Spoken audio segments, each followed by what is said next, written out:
Mi nombre es Kevin Sarria y les voy a explicar el comportamiento de los gases ideales. Bueno, en los gases ideales nos dan una proposición en donde nos dicen que no hay interacción intermolecular. Esto lo podemos ver en los puentes de hidrógeno, en donde tenemos una molécula de oxígeno con dos de hidrógeno y otra molécula de oxígeno con dos hidrógenos. Esto se encuentra en estado gaseoso y esto es vapor de agua. Y como sabemos, en una molécula de agua el oxígeno tiene carga positiva, el oxígeno tiene carga negativa y el hidrógeno carga positiva. Y esto hace que se atraigan entre ellos. A esto lo llamamos puente de hidrógeno. Pues esto lo podemos pensar como dipolo-dipolo o las fuerzas de atracción de Van der Waals, en donde pueden realizarse combinaciones de cargas, en donde las moléculas pueden realizar atracción o repulsión de las moléculas más cercanas. Por lo tanto, nos llega una segunda condición en donde nos dice que el volumen de las moléculas del gas es despreciable, por lo cual podemos asumir que no hay gases totalmente ideales, pero las moléculas de los gases ocupan un volumen y existe interacción de las moléculas como fuerzas de Van der Waals, en donde podemos suponer de forma razonable que para los gases reales a temperatura relativamente alta y la presión relativamente baja, en donde depende de qué tipo de gas se hable, para saber así qué tan alta es la temperatura y qué tan baja es la presión.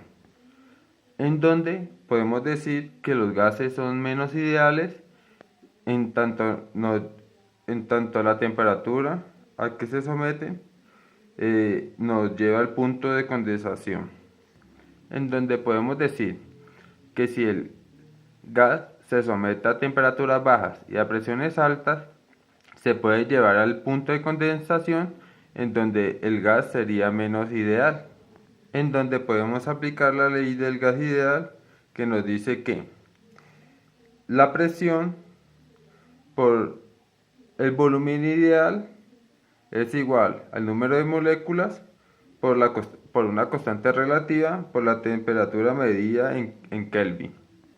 Y esto es solamente relativo para las temperaturas altas y las presiones bajas, en donde voy a explicar de forma gráfica cómo podría ser el funcionamiento de las moléculas en caso de que se encontraran en un cubo.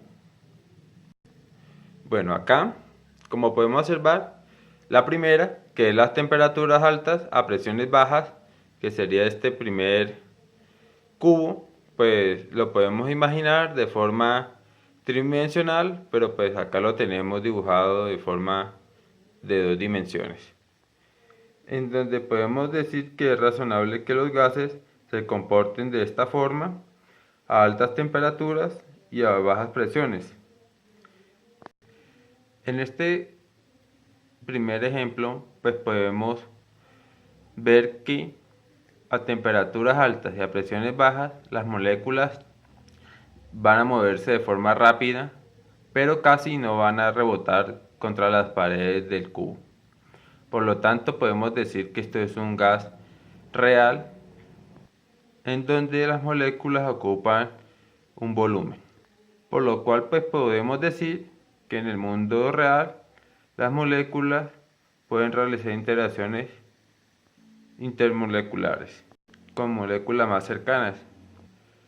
Pero acá, al ver una temperatura tan alta, las moléculas no van a tener una interacción grande como lo pueden hacer en los puentes de hidrógeno. Por lo que decimos que a presiones bajas no van a haber tantas colisiones, por lo que el volumen de las moléculas va a ser despreciable frente al volumen del contenedor, por lo que se puede ver que el contenedor es enorme para lo que se puede apreciar a las moléculas del gas. Por lo que pues podemos tener acá que al ser tan grande el espacio, no podemos tener, digamos, una interacción de las moléculas o una repulsión electrostática. Aquí las moléculas se van a encontrar tan lejos que la interacción dipolo-dipolo se puede decir que es despreciable. Por esto, los gases reales se comportan como gases ideales, o sea, se pueden suponer para aplicar a la ley de los gases ideales, en donde n es el número de moléculas. Bueno, tenemos un segundo ejemplo en donde nos dice que en temperaturas bajas. En temperaturas bajas, las moléculas podrán interactuar porque las moléculas no se mueven tan rápido.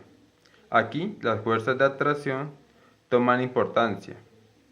Al tener volumen y temperatura constante a temperatura baja y moléculas constantes, un gas real tendrá una temperatura baja.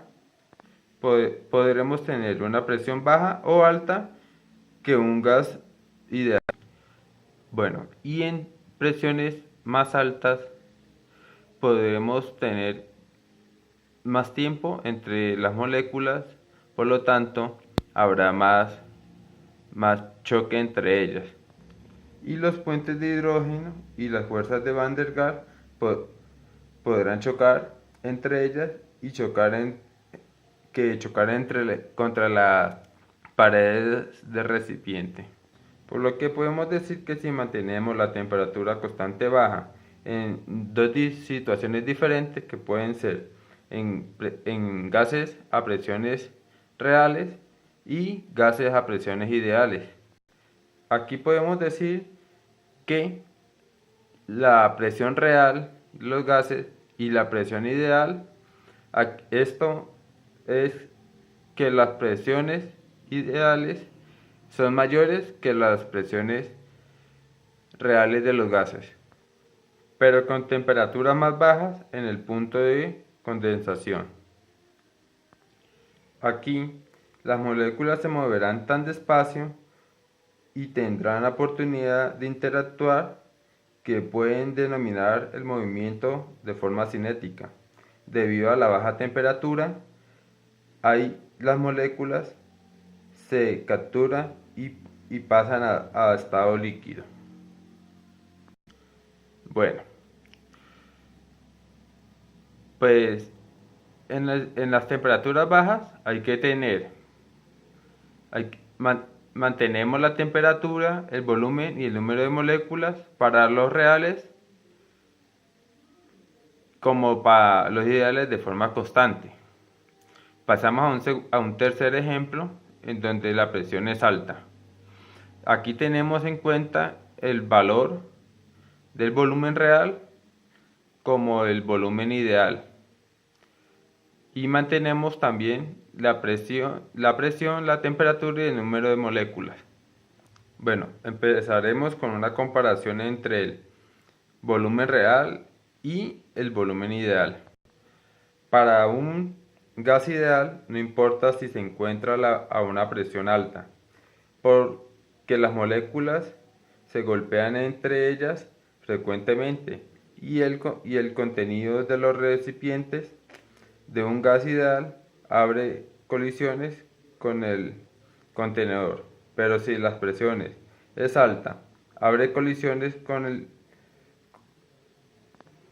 contenedor.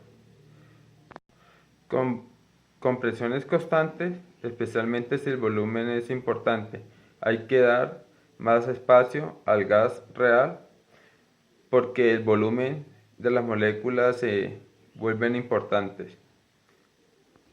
Ahí podemos decir que el volumen real es mayor que el volumen ideal con compresiones altas.